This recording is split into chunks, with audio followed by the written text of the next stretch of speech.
We have now come to a very important part of today's ceremony. We are honored to have the Ministry of Environment and Water Malaysia to officiate the Asia Water 2020 virtual event. Through the endless support that we receive from the Ministry, we are able to make today's event a success. As we all know, water is the heartbeat to our life, and it is vital for each and every one of us to preserve it for our next generation and generation to come. With that, ladies and gentlemen, we would like to invite Yang Berhormat Datuk Sri Tuan Ibrahim bin Tuan Man, Minister of Environment and Water Malaysia, to present his speech and officiate the 11th edition of Asia Water. Let's welcome him today.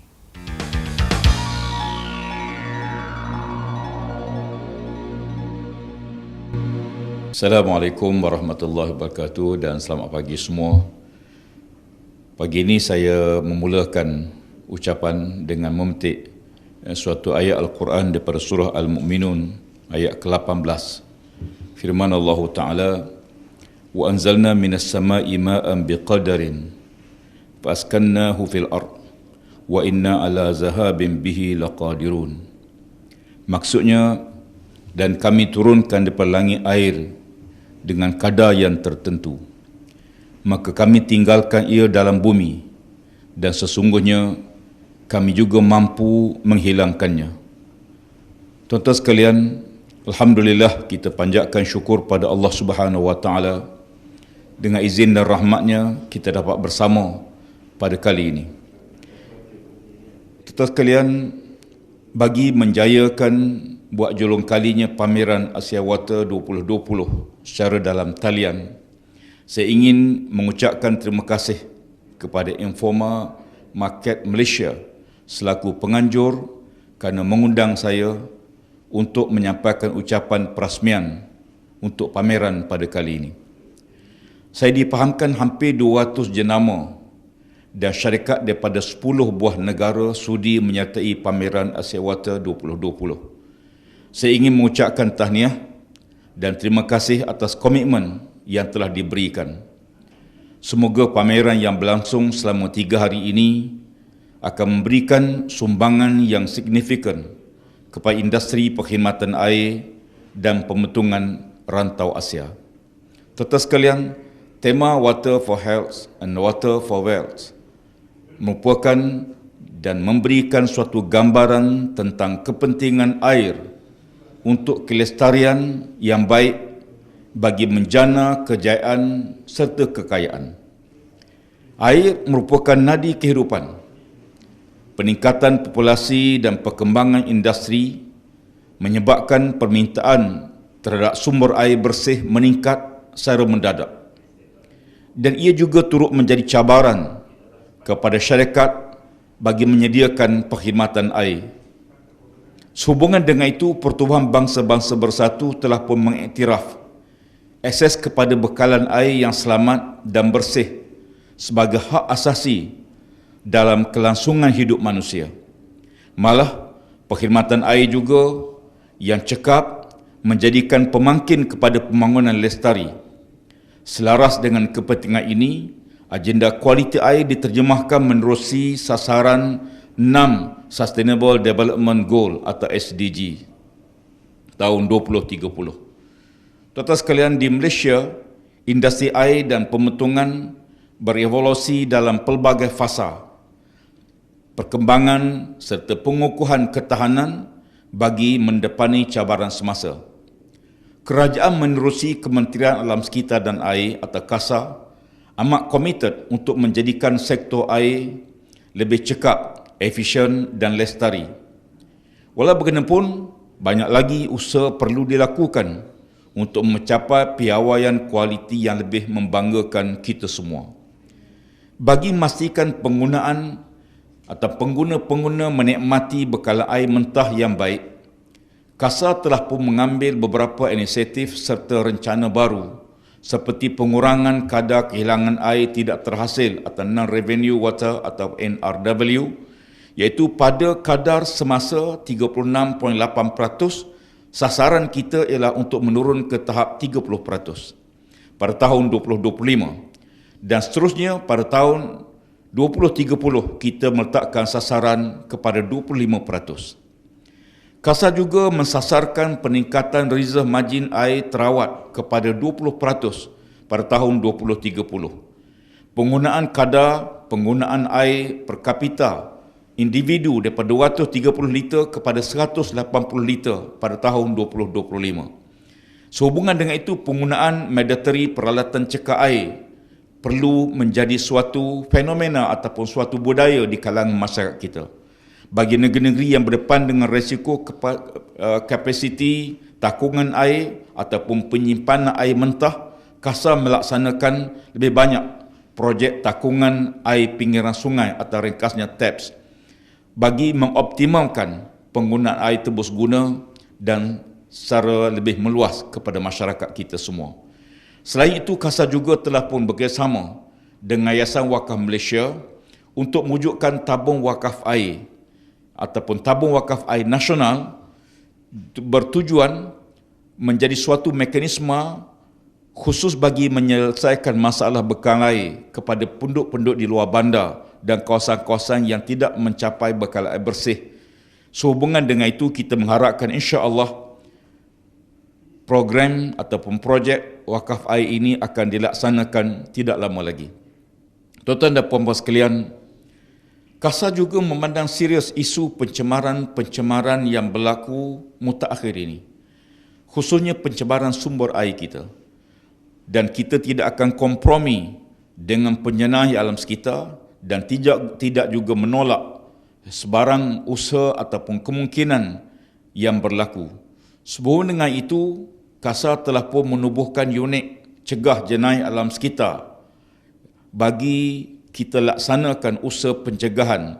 Ianya telah pun bermula pada bulan Oktober yang lalu untuk koordinasikan tindakan pencegahan dan penyelesaian insiden pencemaran sumber air secara lebih sistematik.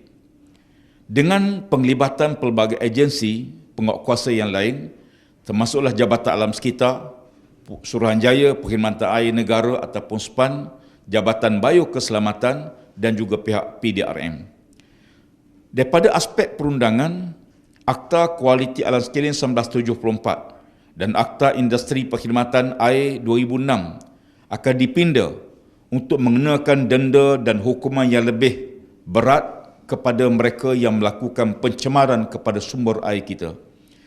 Dan hukuman ini kita harapkan benar-benar atau denda ini benar-benar dapat mencegah elemen-elemen pencemaran yang sengaja dilakukan oleh pelbagai pihak. Dan insya-Allah inisiatif ini kita akan laksanakan daripada dua aspek, sama ada melalui mekanisme preventif ataupun punitif. Sehubungan dengan itu, insya-Allah pindaan ini akan dibawa ke dalam Dewan Rakyat dalam sesi 2021. Tuan-tuan sekalian, KASA akan mempersiapkan aspek pemantauan dan penguatkuasaan dalam pelbagai kelengkapan yang lebih baik. Selain itu, amat diharapkan agar masyarakat tampil membantu melindungi sungai kita. Tambahan lagi, KASA juga menyediakan beberapa langkah proaktif bagi membina denai sungai kebangsaan yang kita sasarkan 10,000 kilometer seluruh negara menjelang tahun 2030. Tujuannya tidak lain tidak bukan ialah supaya sumber air dapat dipelihara dan tidak menjadi tempat pembuangan sisa-sisa oleh pihak-pihak yang tidak bertanggungjawab. Denai sungai kebangsaan juga menawarkan pelbagai insentif supaya kita turut sama melibatkan komuniti dalam penjagaan sumber sungai kita. Tuan-tuan sekalian, di samping itu, pihak KASA juga menyediakan suatu inisiatif kepada mereka yang membuat laporan terhadap pihak-pihak yang mencemarkan sungai kita. Kita memperuntukkan suatu peruntukan kepada mereka yang buat laporan segera dan tindakan dapat diambil sehingga kita boleh menghukum mereka yang melakukan kesalahan kepada elemen-elemen sumber minuman negara. Tuan-tuan sekalian, Pelaburan besar terus diperuntukkan untuk meningkatkan jaminan bekalan air negara melalui penyediaan infrastruktur air secara strategik dan secara kritikal. Infrastruktur air mesti berada pada tahap kesiapsiagaan yang sangat tinggi untuk mengelakkan sebarang risiko kepenggunaan sama ada pada pihak pengguna domestik ataupun pihak industri.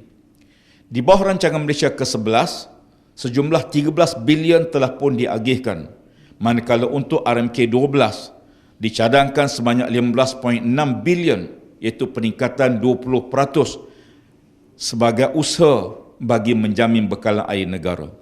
Pelaburan ini akan menumpukan kepada peningkatan dan penerokaan sumber air mentah baru, peningkatan kapasiti pengeluaran air terawat dan pengurusan NRW secara efektif. Di bawah Belanjawan 2021, peruntukan sebanyak 1.6 bilion disediakan bagi pembangunan sektor air dan pembangunan dan pembentungan negara.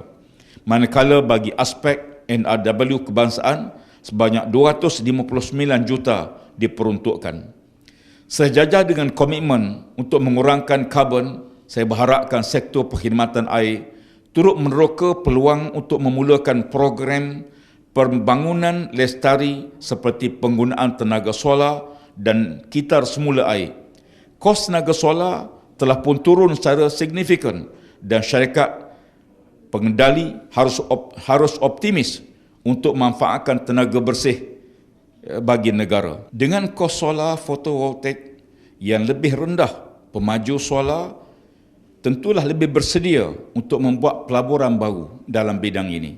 Dan kita mengharapkan agar penganjuran pameran Asia Water pada kali ini menepati kehendak semasa serta berfungsi sebagai platform yang terbaik untuk interaksi, berkongsi teknologi, kepakaran dan pengalaman dalam kalangan negara membangun di rantau ini. Akhir kata, saya dengan lafaz Bismillahirrahmanirrahim, saya dengan ini merasmikan Asia Water 2020 virtual event. Semoga pameran yang dianjurkan ini mencapai objektif serta memberi manfaat kepada semua pihak yang terlibat bagi menjayakannya. Sekian dahulu. Assalamualaikum warahmatullahi wabarakatuh dan selamat pagi.